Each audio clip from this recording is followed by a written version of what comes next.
Fala aí, galerinha do Semestre da Depressão, aqui é o Leandro Vieira, carnavalesco da Mangueira. Estou aqui com os compositores do Samba Campeão de 2020, Manu, Luiz Carlos Máximo, e a gente está aqui para poder atender um convite do Semestre da Depressão para bater um papo a respeito do samba enredo que a Mangueira vai levar para a Avenida no Carnaval de 2020. Então, assim, primeiro eu vou falar a respeito um pouco da proposta do enredo. Não, na verdade eu vou falar primeiro a respeito dessa parceria entre o carnavalesco e o compositor. Eu acho que o compositor é o principal parceiro do carnavalesco na construção do roteiro do desfile que vai ser apresentado pela escola. O carnavalesco dá um mote e o compositor ele segue de uma forma muito mais aperfeiçoada na produção musical daquilo que a gente vai cantar. Eu acho bacana as pessoas entenderem que o samba, pelo menos para mim, é o que fica do desfile. E eu, enquanto carnavalesco, dou um mote para que os compositores tenham pelo menos uma base. A gente está falando de samba enredo, né? O samba que atende a um enredo. E o enredo da Mangueira para 2020 é esse Jesus Cristo contra-hegemônico, né? É um enredo biográfico e que tende a olhar para um Jesus Cristo contra-hegemônico, tirando um pouco esse contorno que a figura de Jesus ganhou ao longo dos séculos, né? Um contorno embranquecido, um pouco distante das suas propostas iniciais, e que nos últimos anos, em função do avanço de um conservadorismo que nos assola, acabou sendo raptado para uma narrativa. Então o enredo da Mangueira é um enredo que pretende sequestrar a figura de Jesus dessa narrativa e colocá-lo dentro da nossa narrativa, que é a narrativa que eu tenho estabelecida aqui na Mangueira, né? A narrativa do lado dos oprimidos. Ou então retirar ele do sequestro, né? Isso, Pagar o resgate. Pagar o resgate. E recuperar o Jesus Cristo histórico, né? E colocá-lo dentro desse contexto da Mangueira. E aí, para isso, agora a gente vai bater um papo, porque eles são os donos da obra e sabem mais desse samba do que eu. Então a gente começa assim. Eu sou da Estação Primeira de Nazaré. Rosto negro, sangue índio, corpo de mulher. Moleque pilintra num buraco quente, meu nome é Jesus da gente. Essa estrofe, quando a gente começou a fazer, foi a primeira coisa que a gente fez, mas ela estava lá no meio do samba. Depois a gente falou, não. Ele tem que começar assim. Aí o samba... Ele já dizendo de onde ele veio. Isso. E aí, eu sou da Estação Primeira de Nazaré. Então, fazendo a brincadeira da Estação Primeira de Mangueira e com a origem histórica dele, que é Nazaré, né? Então já começa apresentando e todas já as características dele, né? Conforme a sinopse do Leandro, que é o rosto negro, sangue índio, corpo de mulher. Isso eu acho barato, porque logo no começo, logo na abertura do negócio, já desconstrói a imagem desse Jesus que nós aprendemos aí, ó, que foi consagrado ao longo dos séculos enquanto imagem, e já apresenta logo uma abertura que para mim, enquanto carnavalesco, revela N possibilidades, né? Quando Sim. fala que é negro, que é índio, que é mulher, é tudo que eu precisava para poder liberar o meu, soltar o meu Jesus, liberar o meu Jesus. Tem uma coisa na sinopse que é quando você fala, eu não vou lembrar exatamente, né? Mas as dores de Jesus são todas as dores, Sim. né? As chagas dele são as chagas que ainda estão abertas. E quem é que tem as chagas mais abertas, né, no mundo que a gente vive? É um Jesus conectado com uma Sim. realidade. E aí eu acho que o rosto negro, sangue índio, o corpo de mulher, por toda a lógica de, infelizmente, de opressão que a gente tem, a gente recupera e fala assim, esse é o Jesus que faz sentido.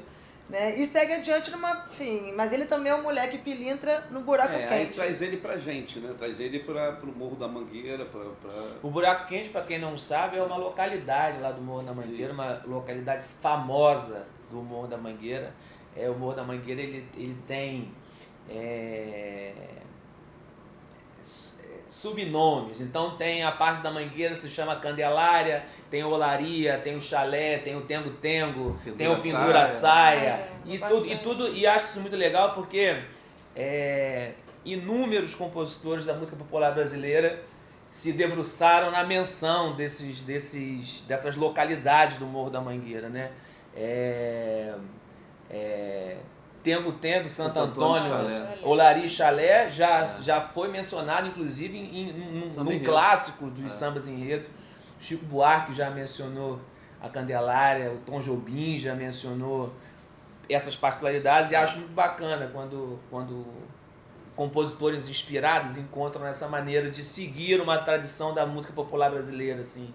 Então mencionar para mim o Buraco Quente, que é um lugar de fundação, tem a ver com a história da Mangueira, achei isso o máximo. Dá pertencimento. E aí, como você falou, a gente na primeira estrofe já desconstrói o Jesus Cristo, né, tradicional, aí, foi sequestrado.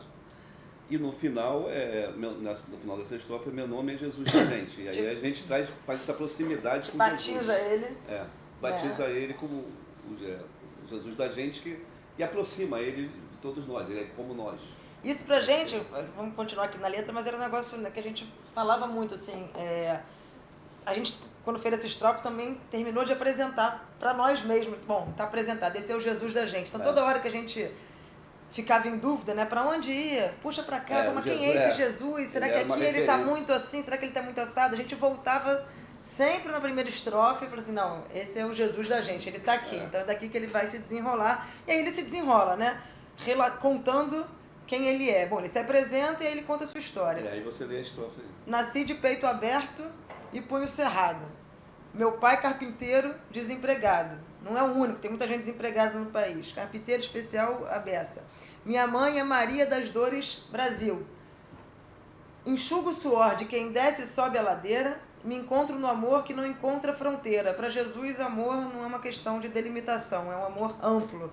A humanidade precisa se amar e parar de limitar o amor dos outros. Procura por mim nas fileiras contra a opressão. Basta olhar para a história de Cristo e ver onde ele esteve na história. Ele esteve sempre ao lado dos mais pobres, brigando contra os romanos, brigando contra o Estado que massacrava ele e a família e a galera e quem era ferrado ali. Então, Jesus Cristo estava ali nas fileiras contra a opressão e continua em qualquer fileira contra a opressão, porque a fraternidade, a confraria, a partilha não rima com nenhuma opressão. E aí isso é bacana porque ele é índio, ele é negro, ele é mulher e ele é político, né? Essa estrofe, para mim, resume o Jesus político, né? A figura política de Jesus. Não é aquele Jesus, o Jesus que a igreja, de uma certa forma, emoldurou, né? Ele é um Jesus contra a opressão, ele é um Jesus que tem o pai desempregado, ele é filho de uma Maria das Dores. Então ele aqui se apresenta como um Jesus longe da figura sacra, da figura santa, para se apresentar humano e posicionado, né? Ele não é uma figura meramente contemplativa, né? Ele tem um outro perfil, né? E um perfil que nos interessa. E nessa estrofe tem duas coisas que eu acho bacana a gente chamar a atenção. Uma é o final da estrofe, que ela vira um bis, né, que é no olhar da porta-bandeira para o seu pavilhão. Né, ele se encontra nisso, ou seja, aquela devoção que a porta-bandeira tem para o seu pavilhão, ali está Jesus. E a outra é uma questão mais melódica, que eu acho bacana, que aqui, que a gente faz você vê que o cara vai subir a ladeira, enxuga o suor de quem desce e sobe ladeira. Então a melodia também sobe, enxuga, depois ela desce. Então ela faz um movimento conforme a letra. Eu acho que e tem uma é coisa... legal, interessante. E eu quero dizer que eu não pensei, a gente não pensou isso, é tudo intuitivo. E acaba a gente meio falando, pô, cara, subiu a ladeira e desceu a ladeira e a melodia também. Não, mas a gente falava disso, até no sobe. Não sobe é que você ficava o sobe primeiro. Porque normalmente seria, né, sobe e desce. Acho que jamais falaria desce e sobe, sempre falaria sobe e desce. Mas na melodia, né, a melodia tinha que subir no sobe, então ele desce e sobe a ladeira. E tem um negócio legal também na melodia que eu acho que fica legal com a letra, que tem uma progressão, né? Porra, é o cara andando, enxuga o suor de quem desce, sobe ladeira, que é uma progressão, é um caminhar junto, né? Você não tem uma estocada de nota, você vai acumulando aquilo. E aí ninguém me perguntou, mas eu vou falar, é o verso que eu mais gosto, que é o No Olhar da Porta-Bandeira pro Seu Pavilhão, porque a gente traz o Jesus, né, real, do dia a dia, que nasce de peito aberto, de punho cerrado, que é um lutador, que tem um pai que tá dando duro, uma mãe também, que sobe e desce ladeira, tá na luta, tá no amor e também está na coisa mais sublime que existe, e só o carnaval explica, que é o olhar da porta-bandeira pro seu pavilhão. A gente sai do universo concreto de onde está Jesus para trazer ele para o universo mais, acho que sublime que pode ter dentro da cultura popular, que é esse olhar da porta-bandeira do pavilhão. Para mim também, além desse dado, também tem outro. E aí uma coisa que eu acho muito bacana com relação a essa relação do carnavalesco com o compositor, é porque fica uma obra aberta onde cada um vai colocando suas camadas e seus nuances. Quando você fala que o Jesus ele está nisso tudo, e também está no olhar da porta-bandeira para o seu pavilhão, eu já remito para uma outra questão, né? Essa questão da segregação que algumas pessoas fazem, de que Jesus não está no carnaval, né? De que o Jesus não está no sambista, de que Jesus não está no samba, de que o Jesus não está no desfile da escola de samba, aquela baboseira toda, de festa da carne, profane, aquela coisa toda. E quando a gente afirma que o Jesus está no olhar da porta-bandeira para o seu pavilhão, a gente encontra correlações, né? Porque Jesus está no olhar da porta-bandeira para o seu pavilhão, mas Jesus também está no olhar da católica para a imagem. Jesus também está no olhar de piedade. Jesus está numa cacetada de olhar, inclusive o da porta-bandeira para o seu pavilhão, né? Que é uma coisa que isso... Que é um olhar de devoção. Então assim, essa ideia é que Jesus ele não está muito limitado, né? Ele é plural, a beça e está em lugares Eu acho que quem vive diversos. A fé sente isso, né? A pessoa encontra a sua vivência de fé em várias coisas, né? Não é só no momento que ela faz os ritos de fé, né? Em relações familiares, em momentos de lazer, né? Eu acho que os momentos mais fortes da vida, né, de quem tem fé, a fé se manifesta ali. E aí a gente segue, ele disse... Não, só para terminar, e aí na questão da melodia, que ela vai e termina, tem toda essa tensão, né, e tem essa coisa de subir, descer ladeira e tudo, ela vem contra a opressão, e aí ela vem e desce, né, de uma forma sublime como a letra, que é... E no olhar da porta-bandeira pro seu... Aí vem toda melódica, dolente, vem naquele samba dolente. Ela aconchega, né? Ela e aí, quando a gente fez a mudança do samba, foi bacana porque teve essa proposta de fazer o bis, e aí valorizou ainda mais essa parte da letra, né? Que a Manu mais gosta também, é uma das minhas preferidas. E deu uma entrada ótima, né? Pra porta-bandeira, né? Que merece. Ficou bonito o negócio, né? O mestre Sala, a porta-bandeira, ficou lindo. Isso também que é bacana, é como a obra vai sendo abraçada e vão entrando essas nuances, né? O mestre de bateria tem a possibilidade de entrar com a nuance dele, a porta-bandeira, o mestre Salo, o carnavalesco, a comunidade. E eu aprendi muito isso com um pertencimento que o samba de 2019 proporcionou, né? A verdade com que as pessoas cantavam. Esse é o grande lance do samba enredo, né, cara? Que é diferente do outro tipo de samba, porque ele tem essa coisa tem todos os diálogos, todos esses elementos, segmentos, todo mundo que participa e cada um com as suas características, como é que o samba vai encaixar. A coisa mais bonita pra mim, a melhor parte do samba enredo do ano passado foi quando ele foi mudado por várias pessoas. A gente viu isso na avenida, que era, né, Brasil, seu nome é Dandara. Eu às vezes até erro na hora de cantar, porque eu vi muita gente cantando Brasil, meu nome é Dandara. Sim, isso era um negócio, é isso. Então o samba enredo vai dialogar com enfim, toda a parte visual, com a bateria, com o porta-bandeira, com o mestre-sala e com o componente, especialmente quando ele se apropria e retorna e até muda para tornar ainda mais próprio. E com quem assiste. Com quem assiste. E aí a gente segue. Então esse Jesus que se apresenta, ele vai contar agora a história dele. Já falou quem é, ele é Jesus da gente. Ele não é qualquer Jesus, ele é um Jesus que está do lado de quem está ralando, de quem está lutando contra as opressões e explorações todas. Ele é o Jesus que está nas coisas sublimes. E qual é a história dele, né? Bom, ele toquitou de pendurado. Aí tem um negócio legal, né? Na melodia, que tem uma coisa rítmica aí também. Em cordéis e corcovados. Quer dizer, Jesus está em todos os lugares, está pendurado em cordéis, em corcovados, mas será que todo o povo entendeu o meu recado? Porque, de novo, cravejaram o meu corpo. E aí na melodia, a melodia craveja, né? Acho que é a nota mais alta do samba. Não é mais alta do samba, mas é uma nota, é tenso, né? É dramático. É uma nota que é jogada. Né? Cravejar, tem uma subida assim súbita e tal, que tem a ver com a letra. Porque, de novo, cravejaram o meu corpo os profetas da intolerância, sem saber que a esperança brilha mais na escuridão. Então, Jesus se apresentando e dizendo que são os mesmos que vão matar ele. E chamando a favela para dialogar. A favela pega a visão, porque esse Jesus ele não nasceu no asfalto, esse Jesus ele nasceu na favela, né? E ele está entre os seus e à vontade, falando de uma forma muito à vontade. Favela pega a visão. Não tem futuro sem partilha, nem Messias de arma na mão. Tem muito Messias de arma na mão por aí. Jesus é considerado um Messias, né, por algumas religiões. Então, de Messias ele entende e ele está dando o recado dele. Eu acho que é um recado pertinente. Não tem Messias de arma na mão. Favela pega a visão. Eu faço fé na minha gente, que é semente do seu chão. E aqui a bateria está fazendo um funk, né? Que eu acho que é o momento em que ela está também dialogando. A melodia sugeriu, né, isso, né? Não, e aqui eu também acho que quando eu vi a primeira vez o samba, né? Eu tenho o privilégio de ouvir os sambas antes das pessoas, porque os compositores têm esse papo, né? Para mim, a melhor...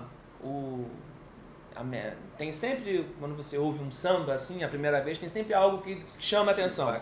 Para mim, o Favela pega a visão, não tem futuro sem partilha, nem Messias de arma na mão. Favela pega a visão, eu passo fé na minha gente, que é semente desse chão. Para mim, é o ponto, é o top do samba. Primeiro porque esse olhar do samba enredo enquanto um registro artístico potente, de vocabulário, de vivência e de experiência artística mesmo. Porque eu acho que você conseguir, né, fazer de um samba enredo, né, de uma obra, um documento do seu período, eu acho isso é coisa de compositor artista. Assim, isso é uma coisa, para mim, isso é genial. E aí você pegar um enredo que... E eu tinha muito medo de como é que seria a tradução do meu Jesus para o samba, para o sambista. Porque a gente, de alguma forma, a gente está vivendo um momento em que um samba enredo no carnaval ele passa por uma pasteurização generalizada, que as pessoas elas acabam se colocando dentro de clichês, e Jesus já não é uma figura nova para o carnaval, né? E é muito engraçado isso, porque pouco tempo antes dos sambas da Mangueira se tornarem público, eu encontrei o Laíla. E eu me dou bem com o Laíla, assim, e a gente conversa, e eu me encontrei com o Laíla, assim, antes. E o Laíla, no jeitão dele, falou pra mim assim, você não vai se dar bem ano que vem não, nem adianta que tu não vai se dar bem não, porque esse negócio de Jesus não dá muito certo não, é muito dolente, eles acham que não tem nada a ver. Aí eu brinquei com ele, que eu falei, pô, Laíla, o teu Jesus, aí é a Tijuca que ele tava falando, né? Eu falei, pô, o teu Jesus lá na Tijuca era o Jesus da missa, aquele é caretão, o meu é um pouco diferente. Mas eu sabia que ia ter alguns compositores que iam por esse caminho. E aí quando eu vi esse aqui, eu falei, não, esse aqui é o Jesus, porque você fala assim, eu vou contar a biografia de Jesus Cristo. E aí tu pensa assim, funk, né? Aí eu pergunto, por que não funk? Né? É exatamente aqui que eu acho que está o perfil desse Jesus Cristo, né? O perfil dessa possibilidade artística de apresentar uma figura dentro de uma outra lógica. Então, quando eu ouvi essa frase, favela pega a visão, não tem futuro sem partilha nem Messias de arma na mão, é tipo, é o sermão da montanha num outro vocabulário. Exatamente. Entendeu? Inclusive, quando a gente começou a fazer, pra mim, acho que o primeiro verso que veio era o Favela. Eu sabia que ele ia mandar um pega-visão, não tinha nenhuma dúvida disso. Esse era um verso que estava pronto, lendo a sinopse, falei, cara, ele vai falar isso, não sei quando. Vai ter uma hora que ele vai entrar. Né? E isso várias vezes foi escrito no Sermão da Montanha, que ele fazia, aí, enfim, ele foi em vários momentos no Morro da Mangueira, a gente escreveu versos assim, daí um verso ficou bom, o Favela pega a visão, ele não saía dali, mas esse era o auge do que seria esse sermão. É o sermão. E tem uma coisa que a gente estava conversando ontem, né? Agora, é um sermão, assim, com toda, né, uma proximidade, né? Não é aquela coisa do sermão do cara lá de cima, aqui, ó, façam isso. Não, ele fala, pô, pega a visão aí, cara. Quem distanciou mesmo, uma informalidade. Quem distanciou Jesus os sermões de Jesus eram de proximidade. Dessa proximidade, foi a questão, foi intencional, claro. Né? Isso. Jesus andou com o que a sociedade da época achava que existia de pior, né? Jesus sempre esteve junto dessa gente, só que em um determinado momento, já no seu sequestro de narrativa inicial lá atrás, ele foi colocado para ser alguém, em algumas ocasiões, como uma figura para oprimir, para repreender, e em outras ocasiões como uma figura distante. Quanto mais distante da realidade, mais fácil de manipular, ou de você perder a checagem com a realidade. O Brasil, você falou isso, né? O Brasil é um país bastante cristão, não um país, mas as pessoas, né? Porque é um Estado laico e tem que continuar sendo, até para você poder fazer o samba enredo que você quiser fazer.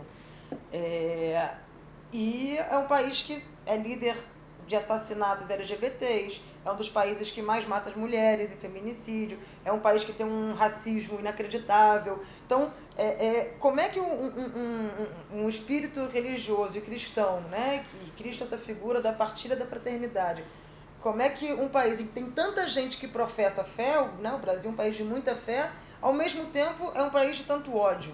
Né? O primeiro caminho que a gente tem que entender é que talvez essa fé esteja num lugar muito longe de alguma realidade, né? Eu acho que isso é feito ao longo da história, não é por A, por B ou por C, mas quanto mais você distancia a fé das coisas terrenas, é mais fácil de você tocar a vida terrena como se aquilo não tivesse nada a ver com o seu sentimento, né? E não é à toa que tem tanta gente de fé indignada com o que acontece hoje, né, no país, na América Latina, porque não bate, né? A gente fez um samba, outro samba falava isso, assim, ou se acende uma vela para o samba, ou você acende uma vela para a chibata. Né? Então, se você leva a sério o que são as duas coisas, então não é à toa que tem muita gente de fé no país que está absolutamente transtornada com tudo que está acontecendo. Né? E Jesus seria o principal deles. Né? E aqui nessa estrofe, antes de chegar na favela, que a gente passou um pouco meio batido por ela, tem a ver isso, que assim, ele fala, né, o Jesus fala, assim, eu que sou tão homenageado, né, estou nos cordéis, nos cordões, nos pingentes, corcovados, né, de todas essas estátuas e tal, mas será que entenderam o meu recado? Porque, me cravejaram outra vez e tal, e são os mesmos caras, são os profetas da intolerância. E aí tem a última frase, que eu acho que é assim, que tem muito a ver com o momento em que a gente precisa muito, que ele fala, sem saber que a esperança brilha mais na escuridão.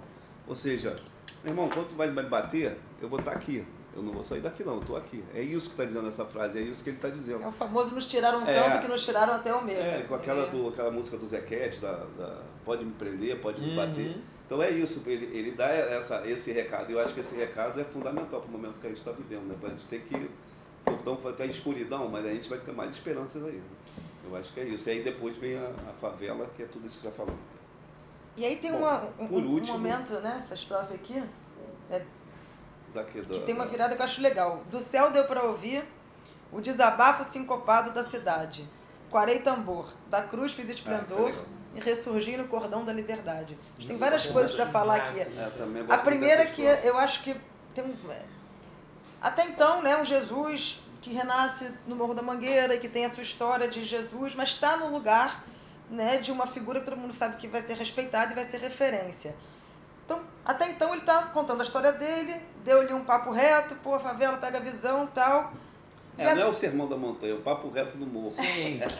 Traduzindo, o sermão da montanha de raiz. Isso aí. Mas até então ele tá naquele, né, contando a história. Agora, cara, tem uma inversão.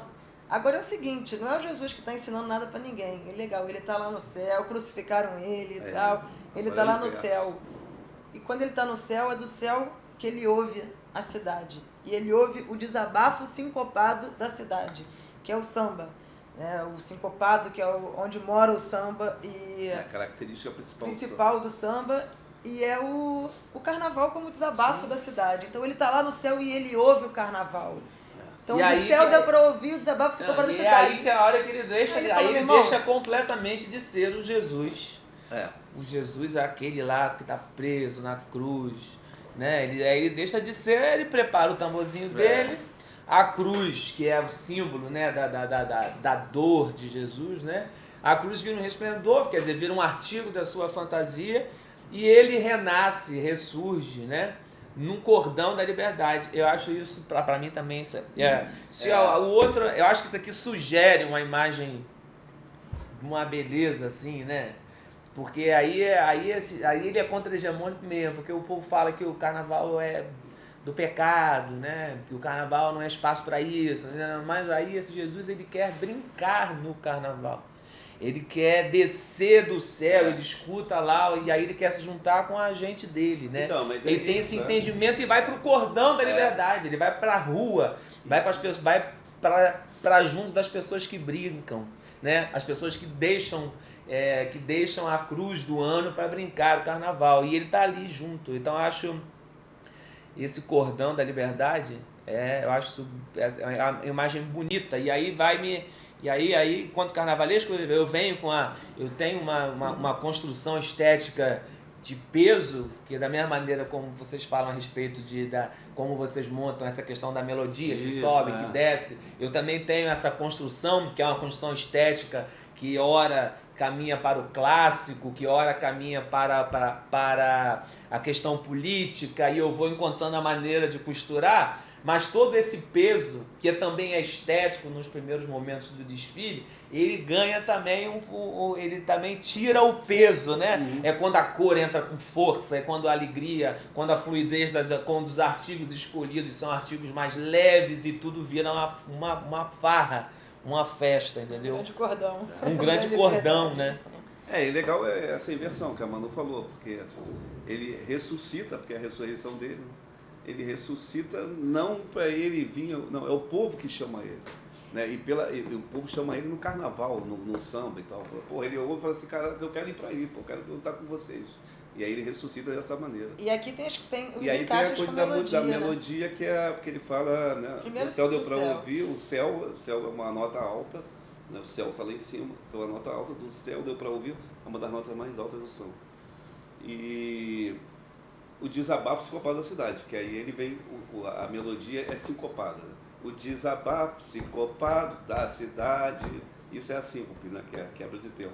Então ela vai quebrando tudo conforme a letra diz, um desabafo sincopado da cidade, a melodia traduz na letra.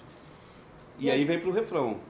Esse refrão deu trabalho. Esse refrão deu polêmica. Tem gente até hoje falando dele. Não, eu tô falando que deu trabalho na hora de fazer também. Também, deu trabalho na hora de fazer, porque a gente falava assim, o que a gente vai falar agora? Já falamos tudo. Na hora de desfazer também deu. Na hora de desfazer. Não, quando a gente chegou aqui, eu falei, legal, Márcio, a gente, assim, acabamos. Tudo, assim, o enredo tá. O que é ótimo. Quando você chega no final, fala assim, porra, não tem. Porque você fala, caraca, faltou aquele personagem, então, vamos enfiar. Aí você vai ouvir o samba enredo, de vez em quando tem a palavra que surge ali, e fala assim, porra, isso aqui o cara botou porque ele precisava de uma rima. Esse aqui o cara botou porque, porra, ele não acabou o enredo, ele precisava enfiar. Sobrou um profeta aqui, né? A gente falou, cara, eu acho que a gente resolveu o enredo. Então agora a gente pode brincar, dar um alívio, mas também de uma pressão, porque você fala sobre o quê, né? Porra, falar do quê? Vou falar, porra, do Flamengo quase campeão da Libertadores. O enredo mesmo acabou. E aí a gente fez questão de que no refrão ele acompanhasse essa estrofe, a questão tô falando da melodia, tá? do sincopado. Se ele fala que ele ouviu, né, o desabafo sincopado da cidade, no Cordão da Liberdade, então o refrão vai vir sincopado. Aí o refrão é todo sincopado, que é completamente diferente do que se faz em samba enredo. Eu nunca tinha feito um refrão desse estilo. Então, assim, também eu não me lembro de quem tenha feito, era uma aposta. Tanto que a Mangueira teve que modificar, porque realmente ele teve que se adequar ao samba enredo. Ao samba enredo. O samba enredo precisa de respirar, porque não é um não, samba cantado. Acho que não era nem se adequar ao samba enredo, era se adequar ao canto. Ao desfile. Ao desfile, exatamente, é isso. Porque o cara vai cantando, desfilando. Então ele precisa de ar para respirar. E o sincopado, ele tira muito, né? Porque ele é muito... E ele exige uma sincronia. Né? Quando você tá todo mundo cantando junto, ele tem uma hora que você tem que cantar igual, senão fica um negócio meio... na bateria ele tira ponto, fala que faz flan e tal, então ele fica meio... Então, tanto que quando a direção da Mangueira chamou a gente para conversar sobre a mudança, a gente já tinha também isso na cabeça de que teria que mexer ali, até porque durante a disputa a gente foi ouvindo as pessoas falando, pô, aqui eu perco um pouco a respiração. Eu gosto pra caramba, mas eu perco a respiração. Engraçado que teve até hoje, teve gente que fala assim, eu ainda continuo gostando do refrão antigamente, mas agora eu tô cantando mais fácil, eu tinha dificuldade. O cara não vai largar o osso de jeito nenhum. Mas aí a gente...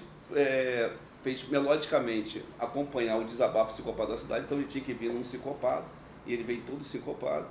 E a letra foi uma exaltação, acabou sendo, na verdade, tinha uma crítica, né? Virou mais uma reafirmação do samba. Sabe que eu falava isso, sabe, direto? Eu acho que pra mim, Leandro, eu acho que toda essa questão crítica, acho que não mudou em absolutamente nada. Na verdade, eu acho que esse conteúdo, Mangueira Samba...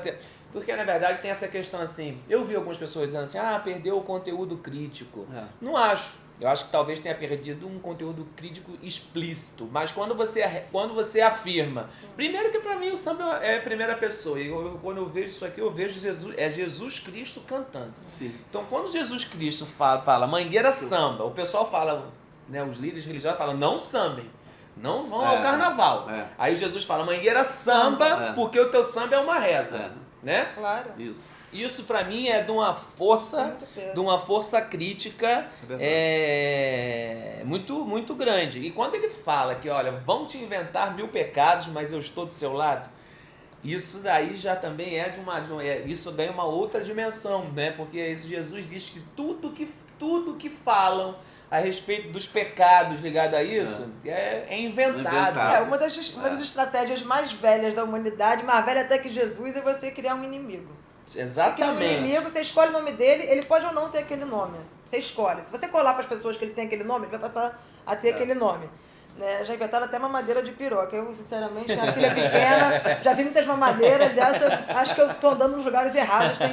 Então, assim, escolher um inimigo é a estratégia mais velha, desde que é mais velho que anda pra frente.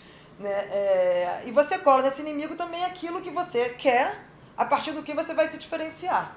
Né? Então, se você tiver muita grana, você consegue fazer com que muitas pessoas, essa mensagem chegue a muitas pessoas. Se você tiver muito poder de persuasão ou chegar nos momentos mais sensíveis das pessoas, você vai ter ainda mais chances da galera topar o teu barato. E dependendo do que você quiser na vida, você até se elege alguma coisa no mundo e vai. Né? Então, o samba é um desses lugares eleitos para encarnar muitos males. Né? E basta olhar para o Rio de Janeiro, basta dizer que em termos de carnaval, se a gente quiser só fazer conta, não precisa fazer muita coisa, basta fazer conta. O carnaval todo do Rio de Janeiro, ele devolve para os cofres públicos, devolve para a economia da cidade o dobro, eu não estou, inventando, então sou eu que falo isso. Google, FGV, Fundação Getúlio Vargas, 2018. Tem uma pesquisa falando da economia do carnaval, falando de bloco de rua, de escola de samba, de tudo. O que é investido em termos de dinheiro público dá um retorno em dobro. ISS, emprego, rede hoteleira, ambulante, enfim, dá dinheiro para empresa, dá dinheiro para uma porção de gente. Não bastasse isso, qualquer pessoa sabe o que é o Rio de Janeiro no carnaval. É a licença poética que faz essa cidade respirar. Né, onde tem, é o que já foi a Geral do Maracanã, que tiraram da gente, é o que já foi até outros momentos do Sambódromo, que também já tiraram da gente, mas o carnaval continua como simplesmente a maior expressão cultural dessa cidade, uma das maiores do país. E essa maior manifestação cultural da cidade é eleita, não à toa, né, por alguns grupos para ser o lugar da encarnação de tudo que você não pode fazer. Então essa coisa restritiva, ela não é à toa, ela tem intenção, como o Leandro falou, tem intenção política, tem intenção econômica e tal. E assim, basta recuperar a história de Jesus para saber o que ele acharia de um povo fazendo seu desabafo sincopado, tirando uma licença poética, fazendo inversões que o dia a dia não permite, brincando com a hegemonia, o que Jesus acharia de todos os personagens que são excluídos da sociedade, muitas vezes, congregados ou confraternizados ou partilhando um mesmo canto, um mesmo batuque. Não há dúvida que Jesus diria: Mangueira, vão te inventar 1000 pecados, mas eu estou do seu lado e do lado do samba também. E também isso diz contra quem Jesus também está, né? Porque também que é importante. É o que não está dito. Mas a Manu quase falou. Contra os profetas da intolerância. São muitos. É isso aí. É isso.